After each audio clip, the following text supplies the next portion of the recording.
नमस्कार दोस्तों। आज हम एक ऐसी सच्ची कहानी की बात करने वाले हैं जो हिम्मत, आज़ादी और खुद की खोज के बारे में है। ये कहानी है रॉबिन डेविडसन की और उनकी किताब ट्रैक्स की। सोचिए, 1970s का दशक। ऑस्ट्रेलिया की एक अकेली लड़की कुछ ऐसा करने निकल पड़ती है जिसकी किसी ने कल्पना भी नहीं की थी। और जानते हैं दुनिया उसे क्या नाम देती है? The camel lady. पर इस नाम के पीछे की असली औरत कौन थी? चलिए आज इसी को जानते हैं। तो उनकी इस कमाल की यात्रा को और अच्छे से समझने के लिए हमने इसे 5 हिस्सों में बांटा है, जिससे कहानी का हर एक पहलू आपके सामने एकदम साफ हो जाएगा। ठीक है, तो सबसे पहले ये समझना जरूरी है कि ये सफर असल में कितना बड़ा और कितना मुश्किल था। हम किस स्केल की बात कर रहे हैं?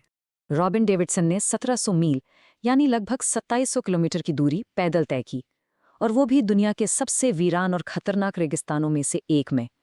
जरा एक पल के लिए उस दूरी और उस अकेलेपन की कल्पना कीजिए।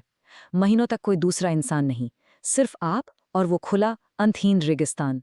लेकिन देखिए, ऐसा नहीं था कि उन्होंने एक दिन सुबह उठकर बस चलना शुरू कर दिया। ये कोई अचानक लिया गया फैसला नहीं था। इस सफर की असली कहानी तो रेगिस्तान में कदम रखने से बहुत पहले ही शुरू हो चुकी थी। असल में उनकी पूरी यात्रा को हम 2 हिस्सों में देख सकते हैं। पहला हिस्सा था तैयारी का। एलिस स्प्रिंग्स नाम के शहर में पूरे 2 साल की बहुत ही कठिन प्रिपरेशन, जहां उन्हें सिर्फ जंगली ऊंटों को काबू करना ही नहीं सीखना था, बल्कि उस समाज के सेक्सिज्म और शक का भी सामना करना था, जो मानता था कि एक अकेली औरत ये काम कभी नहीं कर सकती। और फिर इस लंबे संघर्ष के बाद शुरू हुआ 9 महीने का वो असली सफर, वो ट्रैक। यूं तो ये एक सोलो ट्रिप थी, पर इसका मतलब ये नहीं कि रॉबिन पूरी तरह से अकेली थी। उनके सफर में कुछ बहुत ही जरूरी साथी थे, कुछ इंसान और कुछ जानवर। अगर इंसानों की बात करें तो 3 लोग बहुत अहम थे। एक थे रिक स्मोलिन, नेशनल जियोग्राफिक के फोटोग्राफर। उनकी फंडिंग जरूरी थी, लेकिन उनकी मौजूदगी रॉबिन को अपनी आज़ादी में एक दखल जैसी लगती थी। फिर थे मिस्टर एडी, एक आदिवासी बुजुर्ग जिन्होंने उन्हें सिखाया कि ये रेगिस्तान सिर्फ मिट्टी नहीं, एक जीती जागती चीज है। और तीसरे थे कर्ट पोसेल, एक बेरहम ऊंट ट्रेनर जो उस कठोर मर्दाना दुनिया का प्रतीक थे जिससे रॉबिन असल में भाग रही। लेकिन ये जानना बहुत जरूरी है कि रॉबिन के असली साथी, उनका असली परिवार इंसान नहीं थे, वो थे उनके जानवर। उनका वफादार कुत्ता डिगरी और उनके 4 ऊंट, डूकी, जेलका, बब और गोलियत। ये सिर्फ जानवर नहीं थे, उस वीराने में यही उनका सब कुछ थे, उनका परिवार।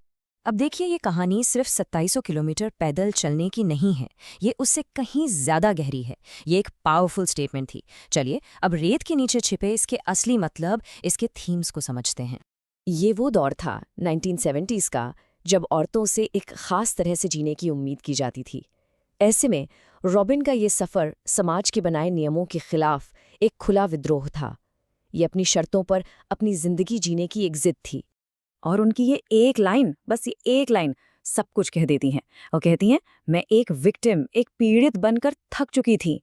मतलब साफ था, वो अपनी जिंदगी का कंट्रोल, उसकी पूरी जिम्मेदारी अपने हाथों में लेना चाहती थी, चाहे कुछ भी हो जाए। उन्होंने ऑस्ट्रेलिया के आउटबैक की उस हाइपर मैस्कुलिन दुनिया को सीधी चुनौती दी। हाइपर मैस्कुलिन मतलब एक ऐसी दुनिया जहां सिर्फ मर्दों का दबदबा था, जहां माना जाता था कि एक औरत, और वो भी अकेली, यहां सर्वाइव ही नहीं कर सकती। रॉबिन ने इस पूरी सोच को ही गलत साबित कर दिया। मिस्टर एडी के साथ उनकी दोस्ती ने उनकी सोच ही बदल दी। उन्होंने ये सीखा कि ये रेगिस्तान कोई बंजर खाली जमीन नहीं है, बल्कि ये एब्रिजिनल कल्चर का, उनकी कहानियों और उनके इतिहास का एक जीता जागता नक्शा है, एक लिविंग कल्चरल मैप। और इसी अनुभव के बाद वो ऑस्ट्रेलिया के आदिवासी लोगों के साथ हो रहे अन्याय की एक बहुत बड़ी आलोचक बन गई। रॉबिन को एक और बहुत बड़ी लड़ाई लड़नी पड़ी, और वो थी अपने अंदर के अनुभव और दुनिया की बाहरी नज़र के बीच। अंदर से तो वो आज़ादी, हिम्मत और एकांत को जी रही थी, लेकिन बाहर मीडिया ने उन्हें द कैमल लेडी का एक ग्लैमरस लेबल दे दिया था, और उनकी निजी यात्रा को एक पब्लिक स्पेक्टिकल, मतलब एक तमाशा बना दिया था। तो आखिर में ये कहानी हमारे लिए क्या प्रतीक, क्या सिंबल्स छोड़ जाती है? हम इससे क्या सीख सकते हैं? सबसे पहला और सबसे बड़ा प्रतीक तो ऊंट खुद हैं। देखिए, ऊंट ऑस्ट्रेलिया की मूल जानवर नहीं है, उन्हें बाहर से लाया गया था। ठीक उसी तरह रॉबिन भी उस रेगिस्तानी दुनिया के लिए एक आउटसाइडर थी। तो ऊंट हिम्मत, सहनशीलता और किसी भी मुश्किल माहौल में ढल जाने की क्षमता का प्रतीक हैं, बिल्कुल रॉबिन की ही तरह। अपने सफर के अंत तक आते आते रॉबिन अक्सर बिना कपड़ों के चलती थीं। ये सिर्फ एक फिजिकल एक्ट नहीं था, ये उनका आखिरी विद्रोह था। समाज के हर नियम, हर उम्मीद, हर एक बंधन को उतार फेंकने का एक प्रतीक, ताकि वो पूरी तरह से बिना किसी मिलावट के सिर्फ प्रकृति का एक हिस्सा बन सके। तो रॉबिन की कहानी हमें एक बहुत ही ज़रूरी सवाल के साथ छोड़ जाती है। आपके लिए सच्ची आज़ादी का क्या मतलब है? इस तरह के और भी एक्सप्लेनर्स देखने के लिए हमारे चैनल को सब्सक्राइब करें। धन्यवाद।